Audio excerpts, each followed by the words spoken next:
So you have to give me 1 second while I check the live stream.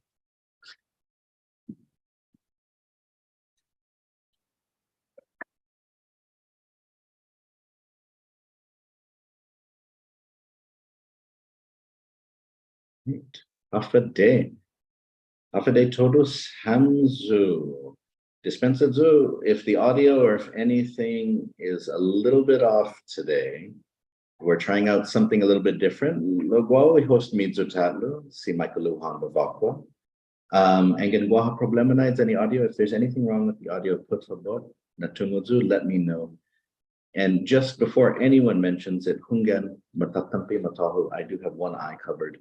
It's an interesting story. I'm decided to audition for the new Pirates of the Marianas movie. And so, but I went down to Megadrug to get a black eye patch. They just had white eye patches. Dispensative. All right. Hungan, I am very, very excited. But Hungan, I will rely on all of you. If anything is not working in terms of the live stream, put favor na tumuzo. Por ejemplo, en Genguaha Echo, let me know. Okay. Right. Energy. Okay. So here on Fanachu, our focus is really on telling Chamorro stories.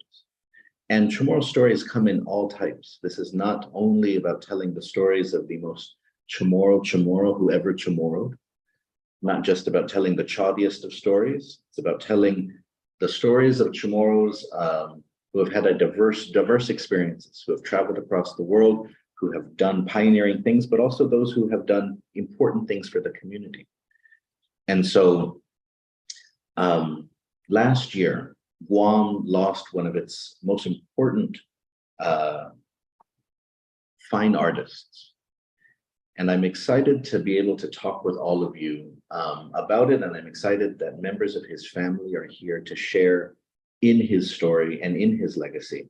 But Adriano Pangelinan, he was, you could argue, one of the first Chamorro fine artists. And so, you know, Chamorros have always been artistic. Chamorros have been creative in terms of making songs. If you go down to Gado's cave, you can see that Chamorros were painting on the walls. Chamorros have carved, Chamorros have crafted. But in the 20th century, what we see, for example, is that Chamorros encounter art from other places in the world. They get introduced to painting and drawing in new ways, which were very difficult before. And Chamorros start to draw, and there's some amazing Chamorro artists who start to recreate island life in simple and increasingly complicated ways.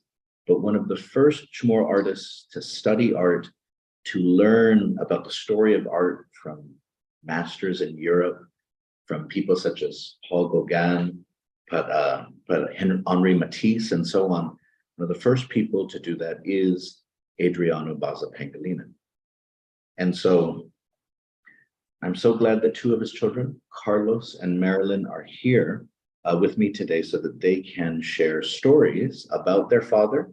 I'm going to put into the link for the live stream a wonderful video that Carlos helped produce from Condit News, which provided great historical background and commentary on Tun Adriano. But Sidus Masi, Carlos and Marilyn, for joining. Thank you for having us here.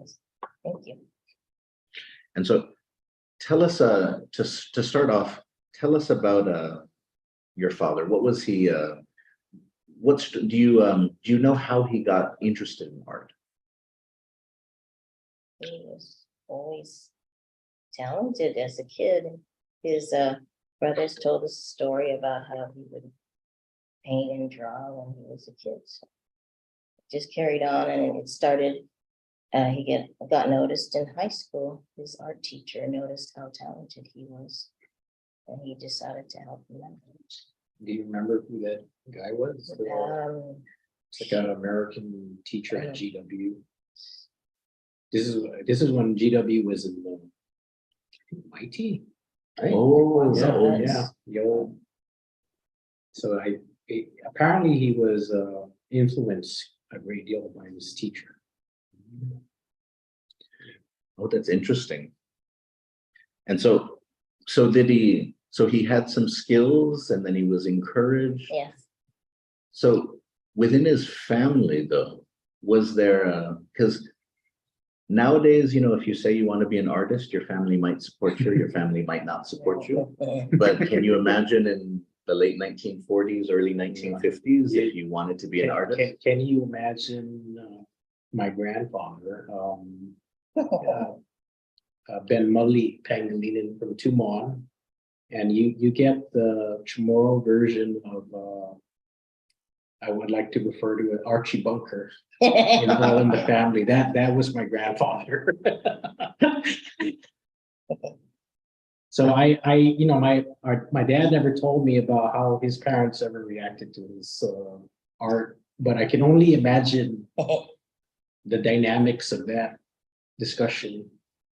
But at the same time, though,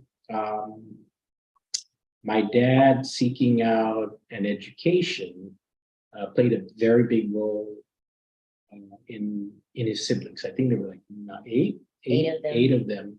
So a lot of them, like soon after, because he was the oldest boy. Yes. A lot of the other siblings are like, "Oh, this is something we should probably do. Get a degree." And remember back then, like our grandparents, the most they ever got in terms of an education was like just sixth grade. So this is kind of like a big stepping stone for the family, even if it was just art. I think our dad played a role in kind of encouraging the rest of the family to be educated, go to school, stuff like that. And where, or you said that there was 8 siblings, 8 total. So was anyone else artistic? Yeah, there were like nurses, one was Teachers, principal, mostly education. But yeah, it was just him. Oh, my Uncle Alfred, he did draw a little bit. Oh, he did? I remember him drawing for me. But he didn't take that up. He's more into the business Yeah. area. And so where did your father go to school to study art though? I do know that he went to Japan and he also studied to get his master's in the States. First it was in Oregon and then it was in Illinois. This was before Carlos was born too. He met our mom though, He first went to the University of the Philippines. and I think back then, I guess they were like sending kids to University of Philippines because they didn't have UG back then. Oh, wow. And so do you know much about your father's experiences in the Philippines in terms of art? Because, the Philippines has a much larger art scene than Guam does.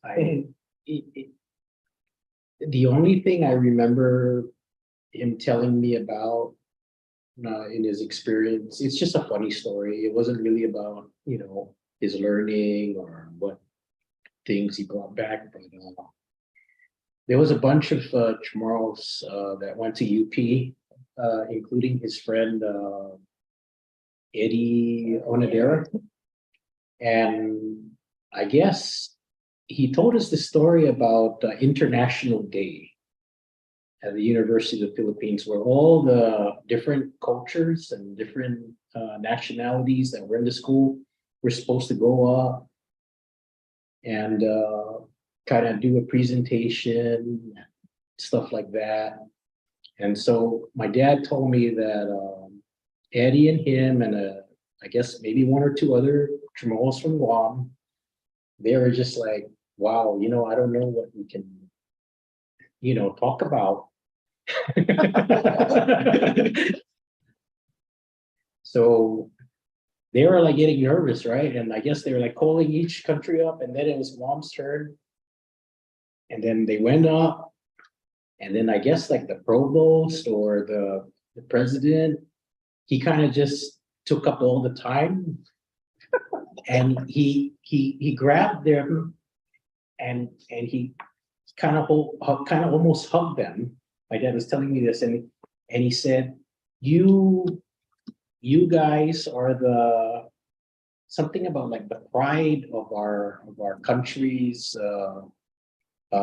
history, or our intelligent, or something to do with their academics. And what he was referring to was, I guess, a lot of they call them the what are the ones that were fighting for independence of the Philippines. Political prisoners, They call them something, the heroes. heroes. The heroes. And a lot of them were educated. A lot of them were, I guess, they didn't get rid of them because I guess they were like mestizo or something. They just kind of marooned them on Guam. So yes. in his mind, I guess he was like a historian as well. He's like, these were probably somewhat of like the offspring of these people. Oh, that's good. So like my dad was saying, wow, we were so relieved that we didn't have to do a dance. We didn't have to sing or do any of those things. I love that story. Oh my goodness. But I Thank you. remember that's the only story I can recall him telling me about his experience in the University of the Philippines, which is where he met our mother, by the way. No, thank you for sharing that story, because it's what you're describing there is one of those things that's kind of lost for many people, is that the Philippines was like I guess you would say the metropolis. Manila was like the metropolis. Before it was easy to get to the States, like during the Spanish period, you would go shopping in Manila. Yeah. You couldn't go to New York, couldn't go to LA, you couldn't go to Paris. But Manila had big shopping areas, universities, big museums and stuff like that. And so your father's experience represents sort of those Chamorros who went out early before people were regularly going to the States for school, to go to the Philippines to take advantage of the educational infrastructure that's there. But thank you for sharing that, because it brings in the deportado history, the fact that all these Filipino revolutionaries came to Guam. Yeah, and he called them. Oh yeah, the word he uses our country's intelligentsia. Oh, was in these kids from Guam.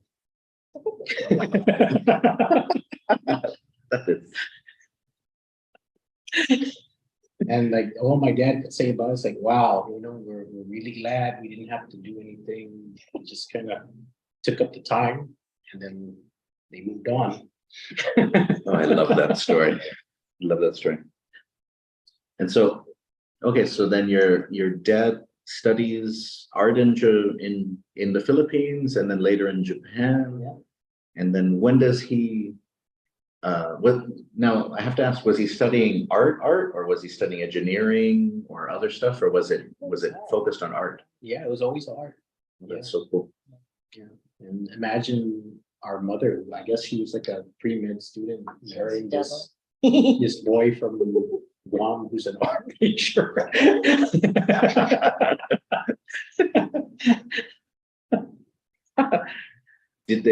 Did your parents get married in the Philippines or later? In the Philippines, yeah. And so how did they end up coming back to Guam though? So Maryland probably more insight to that. They ended up coming to Guam because I guess he's from here and it was time for him to go back home. And but we had was Adrian born already?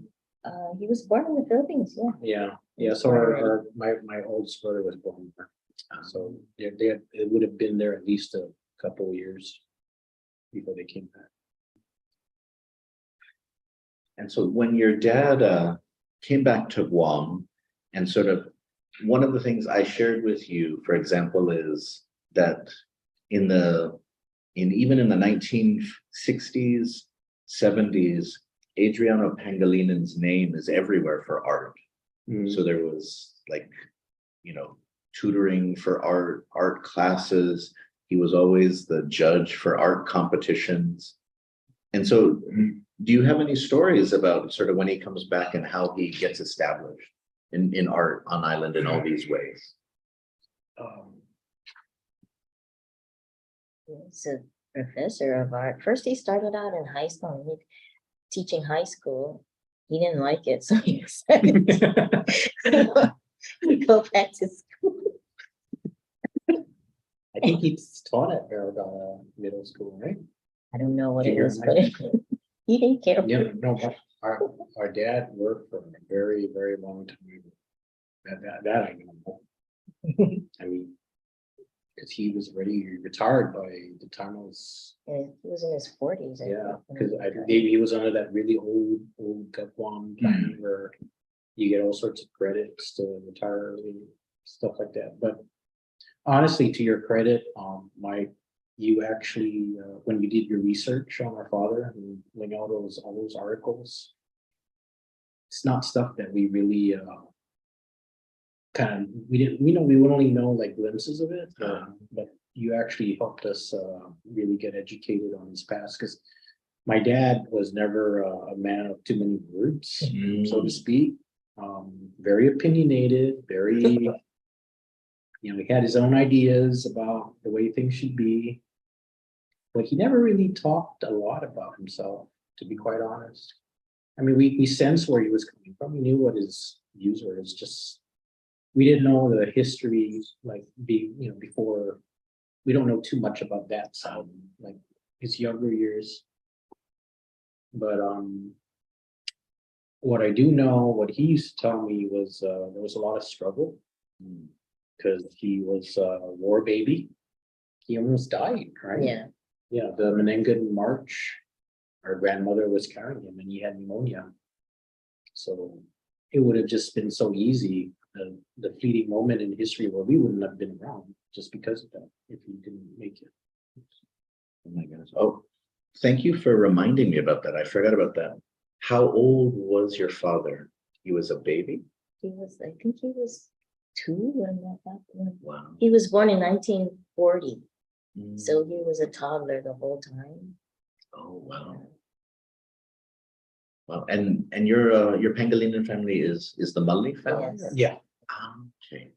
So then related to the one Mully, that one that was executed by the Yes, Japanese, that was the his Father Duenas. His That's- uncle, my grandfather's older brother. Yeah. There's a lot of stories behind that as well. Yeah, he made sure we didn't know, we knew about it. He would tell us the stories about how he couldn't stand the guy.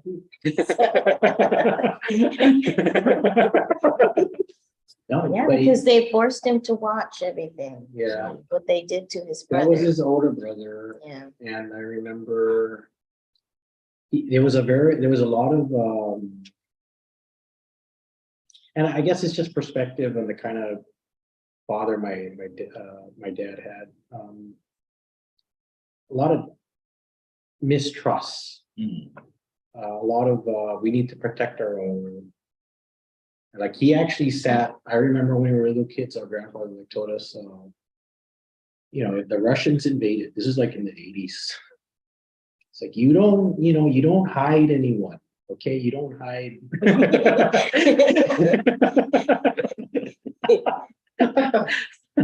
Learn the lesson.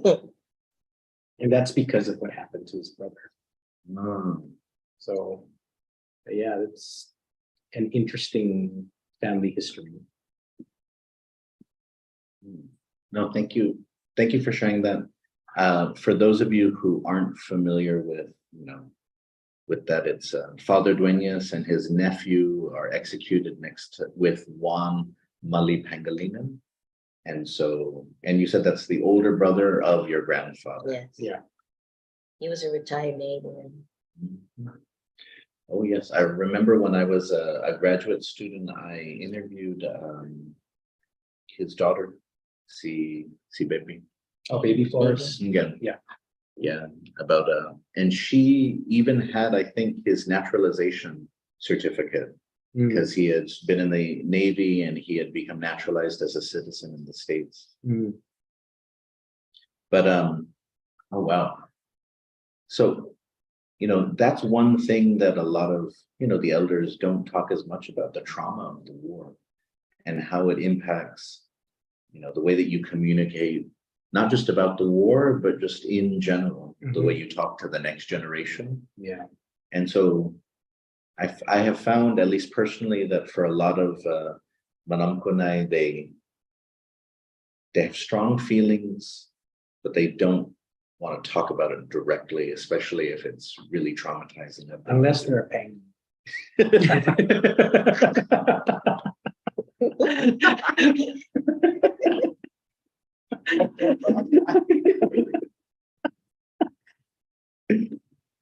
Actually, when we are done, I will share you a story about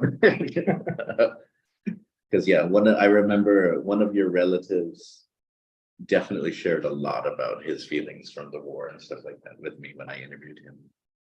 But so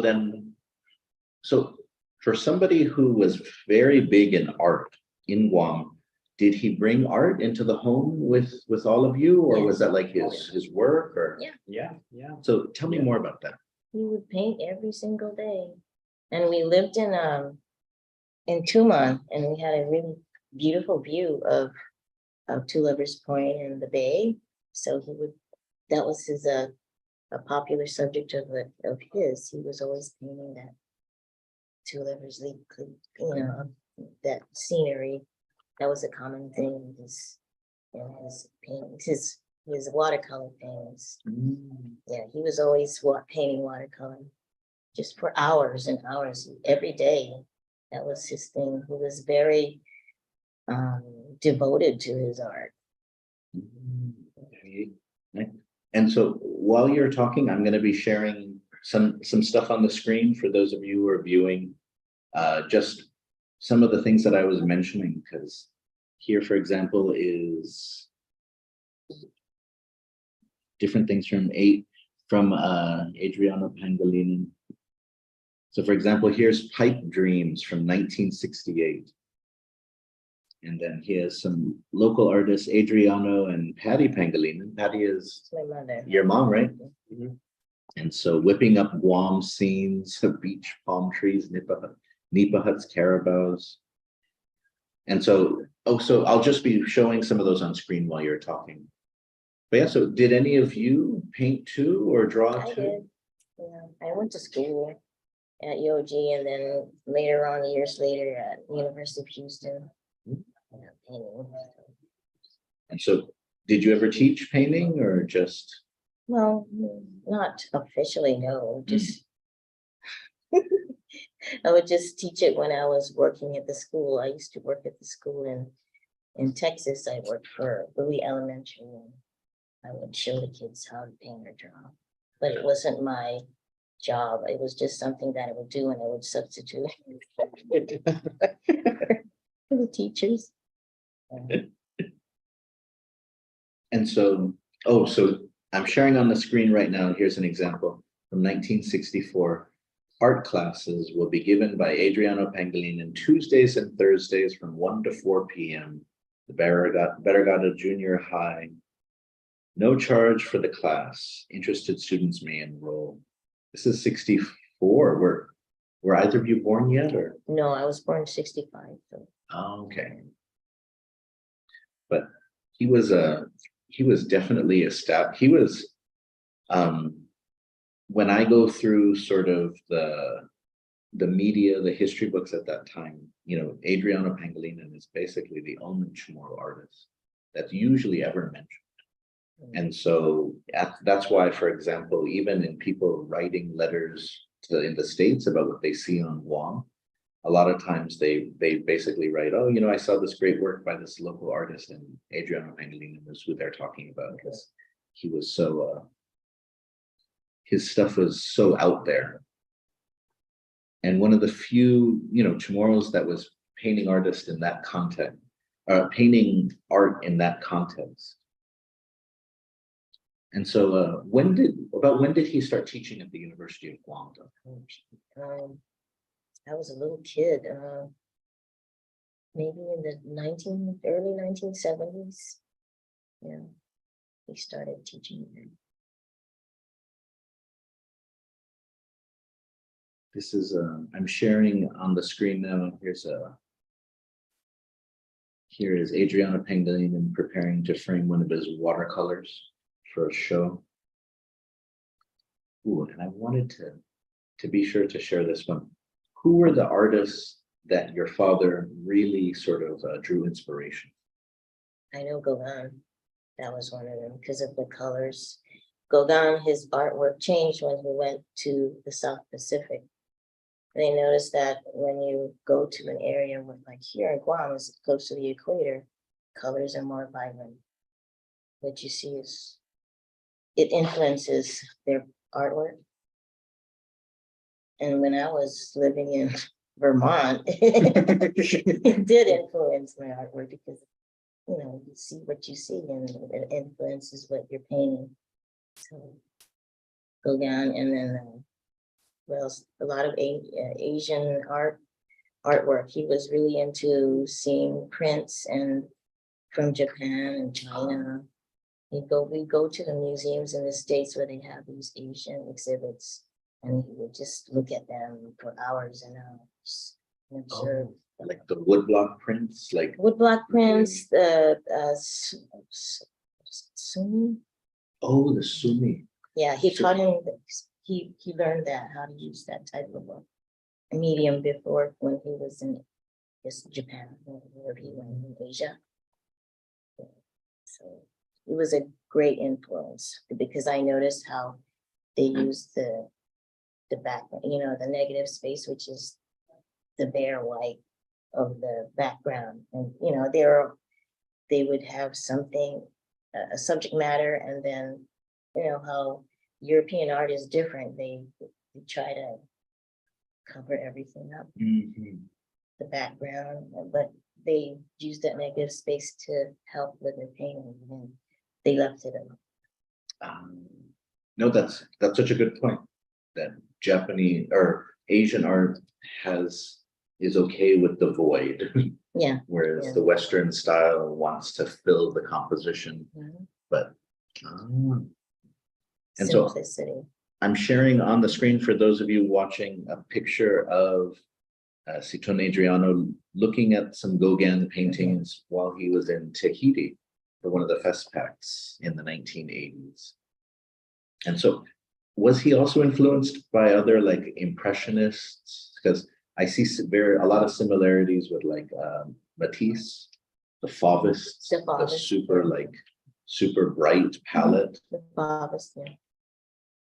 And so, Carlos, did anyone stand out in terms of who your father worked? He loved, he really admired. He was always, because Senora Lillian Cruz, who's watching, is asking, you know, who influenced your father?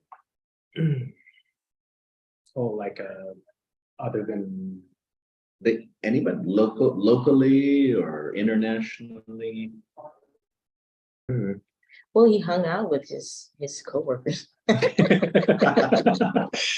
know, that's what he was. It was our social life. You know, all these artists. We don't hang out with them, and it was like a Montville Cohen. yeah, Montville Cohen, and even when we lived in the States while my dad was getting his master's, they're always hanging out with all these bohemian type people. So, Did your dad live the bohemian art lifestyle too? when he went to their parties. That's true. Most of the times when I saw your dad, he had alcohol in his hand. Yeah, he enjoyed the drink.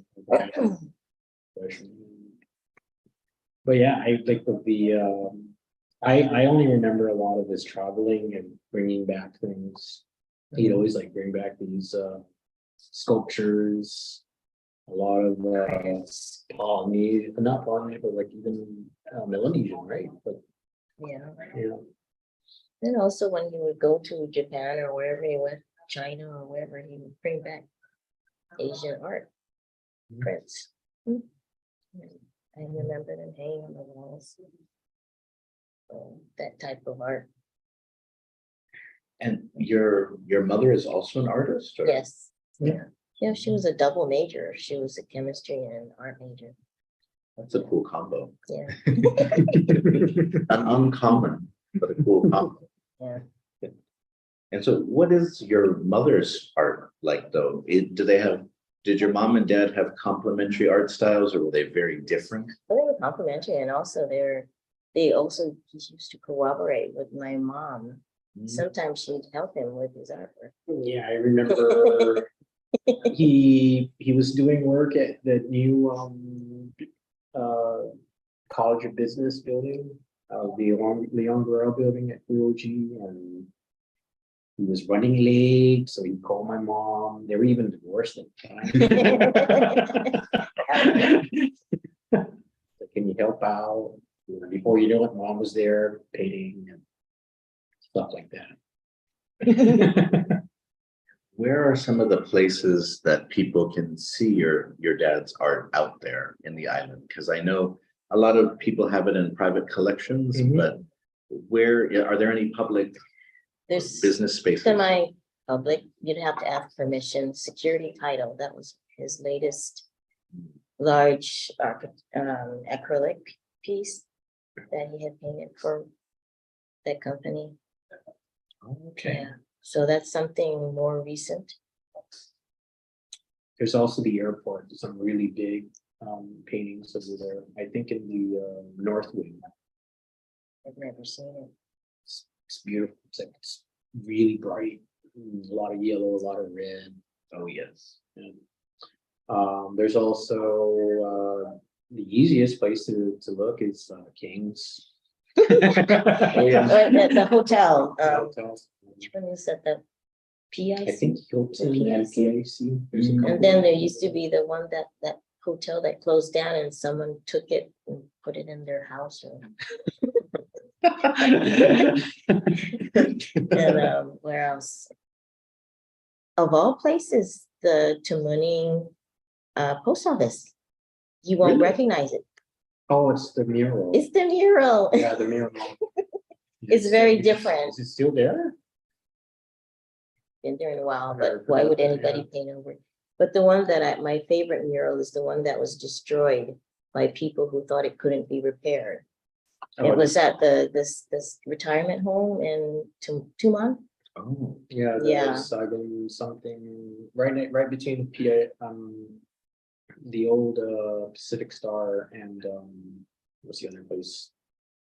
That senior home area. That's gone because they didn't call my dad to say, hey, it got damaged, can you fix it? We just told him, we threw it away. I love it. That was a huge mural. I was living in the States and I went to go out to visit my dad and he said, hey, let's go look at your mural. So we went there. Where is the mural? I was like, oh my God. That was my favorite. That was a beautiful, huge mural. It had to do with our culture, grandmother, the Tautamana, or how we live, the kids around and people doing their daily life, living at the ranch type of thing. It was just beautiful. So one reason why I'm glad that you're here so I can ask you this, because I always wondered this, because a lot of the images depict fiesta life, ranch life, village life.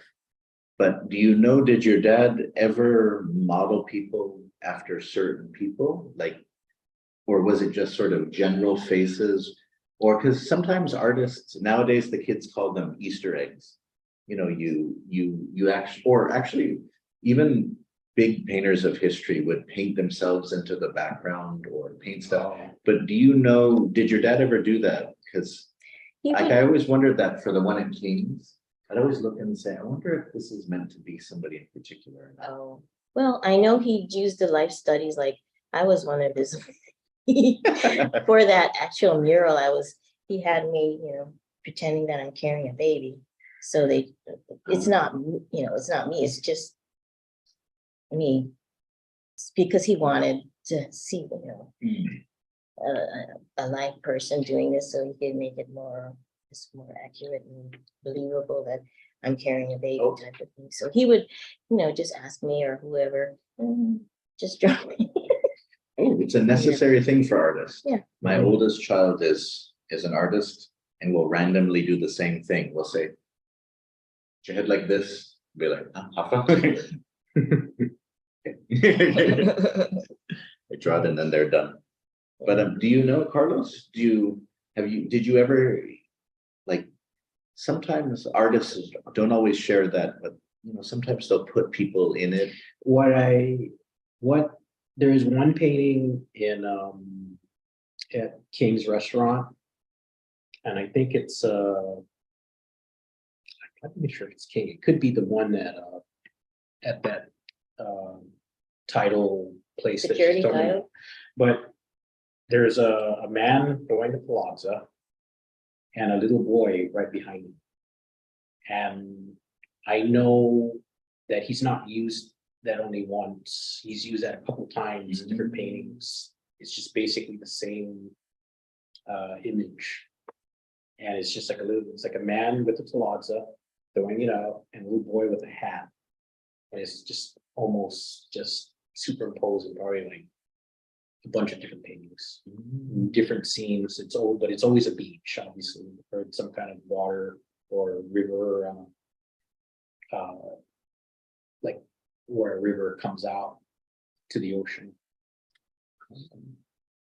And I wonder if it was something in particular, somebody in particular. And there's another one where there's a farmer, and it could be like the same concept, like the same position of the body, feeding, and it could also, but it's not just. It could be a pig, it could be chickens, it could be. So he kind of kept that as a part of the. So I guess there are pieces that he uses over and over and puts them in different scenarios. Interesting. Oh, thank you for sharing that. I'm gonna, when I look through his work next time, I'm gonna look for stuff like that. In terms of other Chamorro artists, so I know when I was a young art student, I would see Tun Adriano hanging out a lot with like Joe Bauta and Rick Castro. And so what did he feel about sort of other Chamorro art? And I say this knowing that he could be very blunt and he could be very outspoken. What I would tell people is the fact that my father would show up to your art show, or much less even, examine it, says a lot about him already. He's willing to invest the time to do that. And that's probably the biggest compliment that he could ever get. I've never heard him say, yeah, this work is great. It's always been the other side. Like, oh, it's like it's saying you have it or you don't. But he spent a lot of time with Jose. Jose came to our house a lot. I remember at least. Jose. Babalta. Oh. He even lived with Dad for like a couple of years. I don't know. I don't know if this is an appropriate place, but they were very, they're artists and they have this lifestyle. And I don't know, for some reason, I guess artists often have women problems. So just, so I used to tease my dad and say, that must be your protege. Both in the professional and the personal level. It's just roll his eyes at me. I can definitely understand that because he was close to Jose, and I know that he would always go to Rick's shows. Rick Castro. I think he also appreciated. He recognized people's work. He really did. I mean, he would never say it, but he did. Yeah. If he didn't say anything, that was good.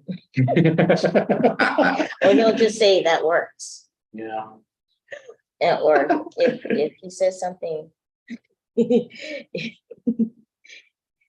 so that it's good that it's better he says nothing. Because usually when he says something, it's a criticism.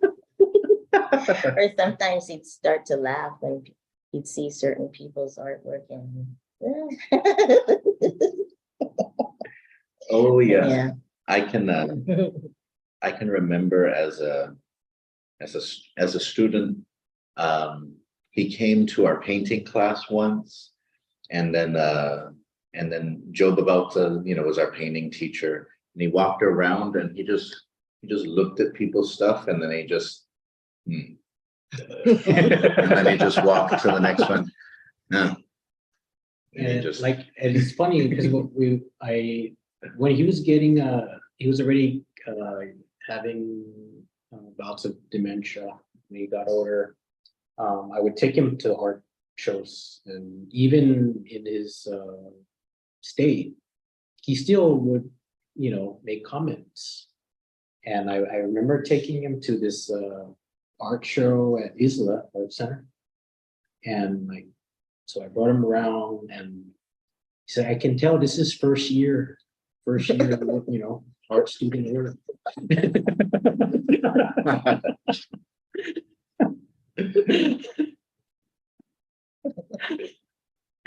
So you can actually differentiate the progression, like first year, second year.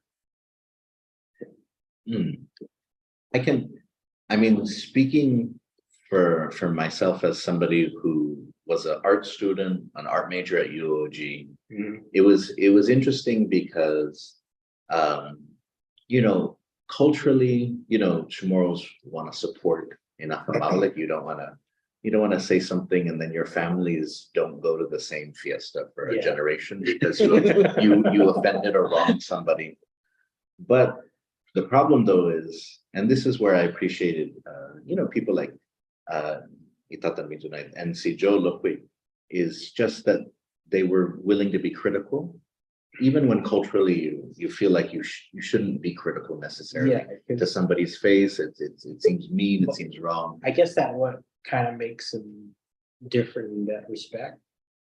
But if you notice also, you never really, well, I've never noticed him yearning for someone's acceptance of his work.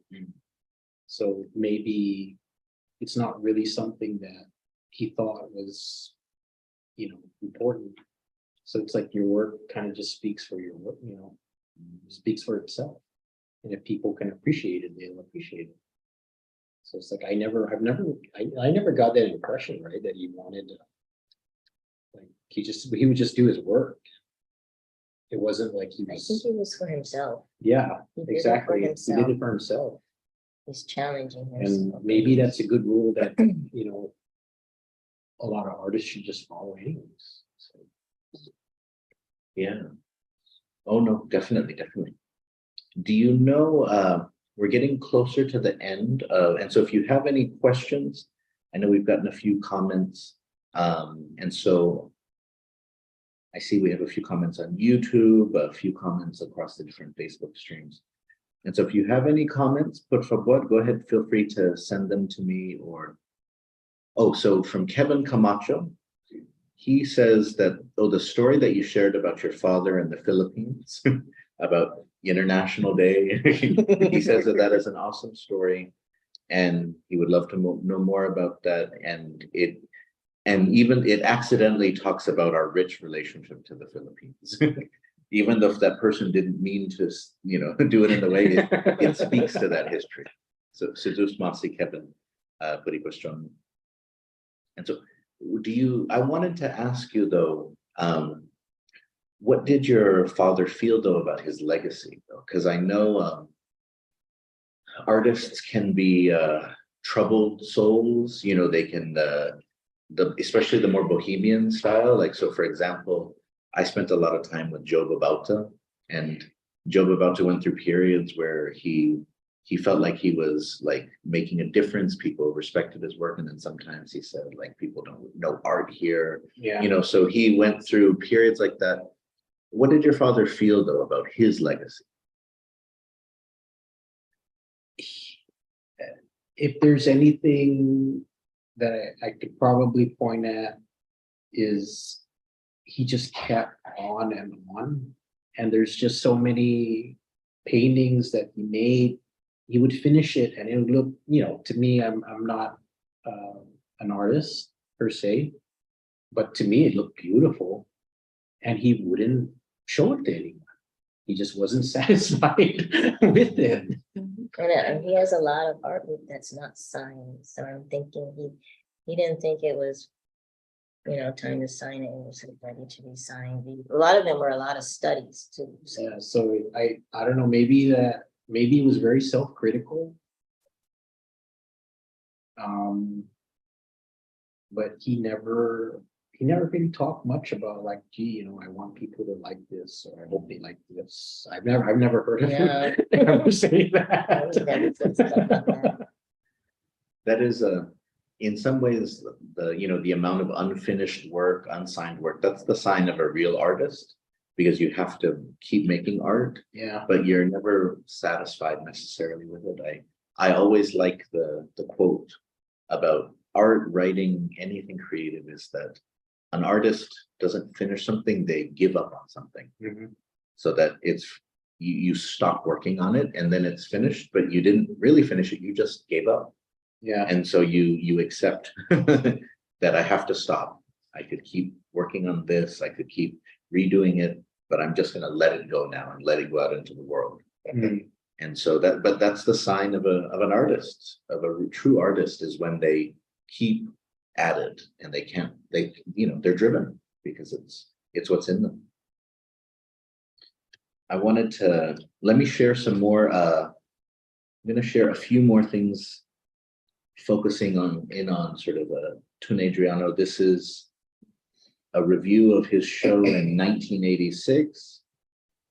And so I put the link to the Condit documentary onto the Facebook live stream. But compared to sort of all of the other Chamorro artists that are out there, Adriano Pangelinan's work is distinct because it's so vibrant. I mean, the work that he is famous for, just the colors are so strong. And that's why for me, it's interesting because you mentioned Gauguin and how, Gauguin went into the Pacific and then his paintings changed because the air around him, the world around him changed. And so what I love about your dad's work is that he was, studying and learning from all these people that painted in cold ass climates. Yeah. And so then, and the way that it used to be, right, is you're supposed to emulate them. So paint like Da Vinci, paint like this, paint like all these people. But then what your dad did is he took what he learned and then said, no, where I live, where I'm from, Mhm. life is full of color, life is full of energy. And he put that into his work. And that's why, especially, and I cannot kind of understate how much of a pioneer he is, to sort of be somebody who was doing this in the 1950s or 1960s. I mean, let's be clear, like the Chamorro Renaissance is something nowadays where, as a Chamorro, you could paint any way you wanted to and people will celebrate it. But in the 1960s, number one, people didn't assume that Chamorros could paint. No one thought that if you're a Chamorro, no one thought you have any gifts when it comes to painting. They probably assumed you took care of carabaos. Mhm. That's what they assumed about Chamorros. You could farm, you could fish. That's it.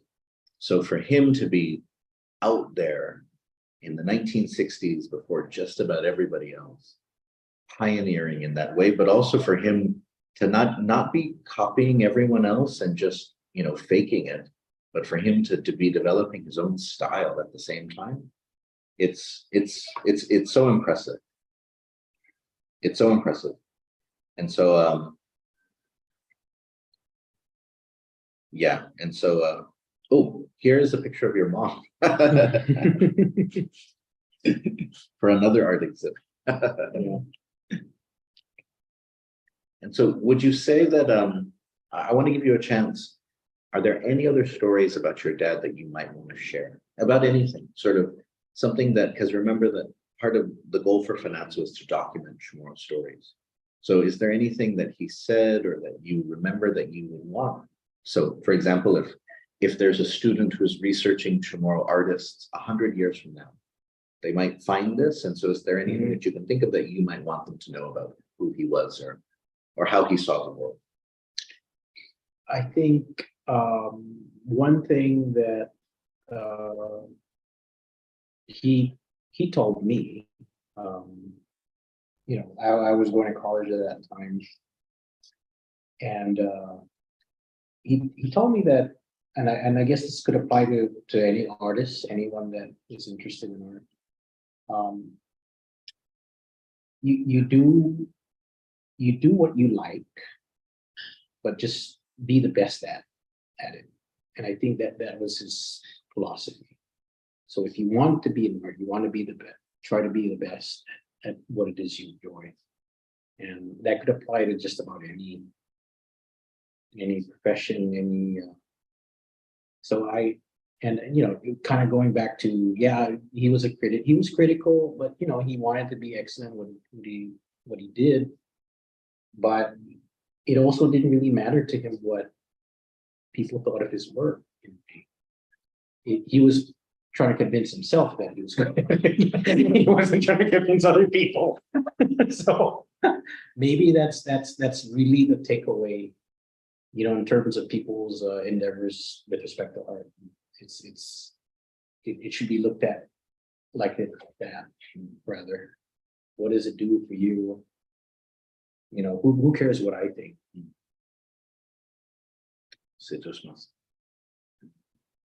He was a true artist. He was devoted to his art because that was the one thing in his life.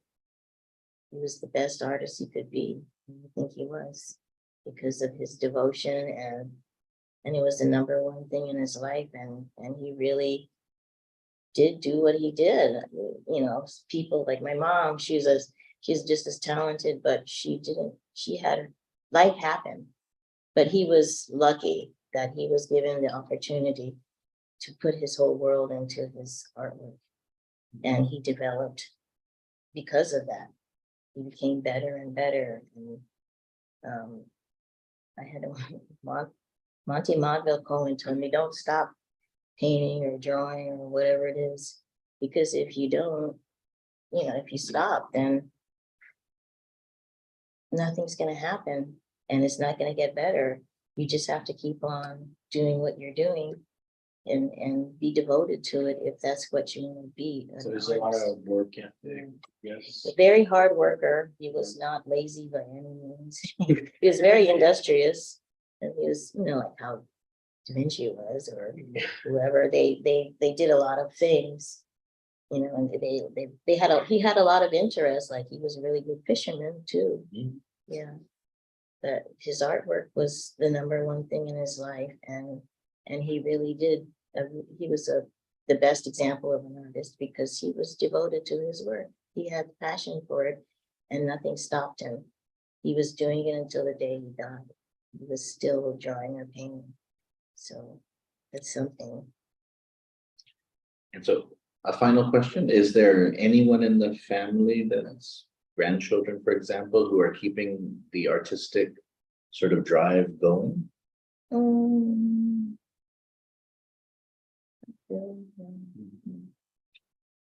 Maybe another generation. Maybe.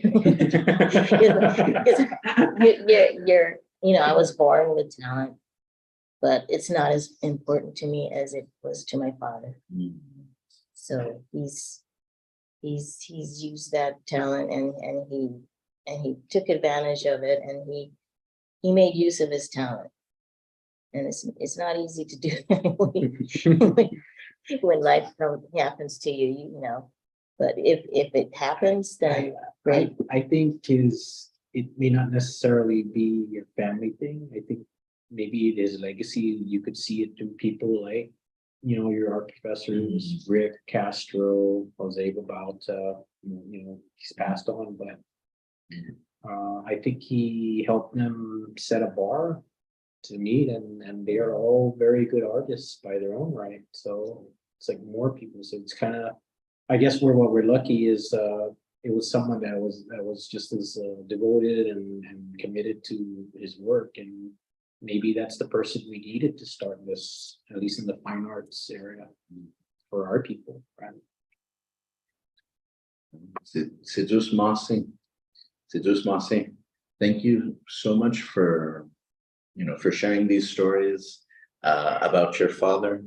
For me, one final thought that I just have is that, artists are driven, that they see the world in a particular way, and that they use art to try to share that unique view, right? Because your average person, doesn't necessarily see the world the way that, Van Gogh did, or the way that your father did, or, the way that Picasso did. And so the artist uses paint to basically try to recreate it.